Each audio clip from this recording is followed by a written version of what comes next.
In today's video, I'm going to teach you how to make a back-to-back brochure in Canva. We'll start right on the Canva homepage. From here, head to the Templates section. In the search bar, type brochure, then press enter. You'll see a large selection of brochure designs.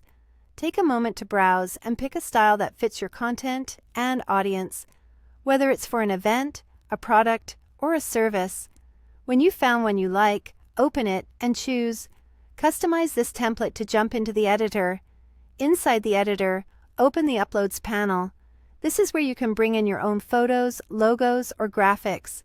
To replace any placeholder images in the template, simply drag your image from the Uploads panel onto the frame you want to update, and it will snap in place. Continue dragging images onto each frame until every placeholder is replaced with your visuals. Next, update the text. Click into any headline or paragraph to rewrite it with your own copy. If something doesn't belong, you can delete it.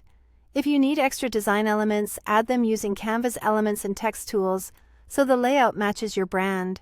Now, let's set up the brochure for a back-to-back print. If the template includes a second page you don't need, delete that second page so you're left with a single finished page. Then, on the first page, use the duplicate page option.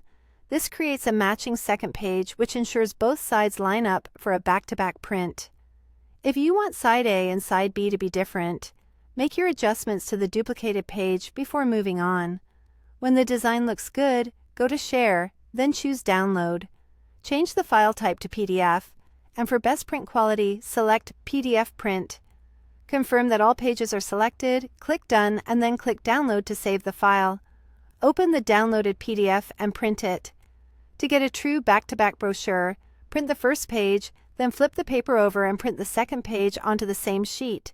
If your printer supports duplex printing, select it and choose the correct flip setting. Typically flip on long edge for portrait brochures. Always print a single test page first to confirm alignment and orientation before running the full batch. That's it. You've created a polished back-to-back brochure in Canva and prepared it for printing.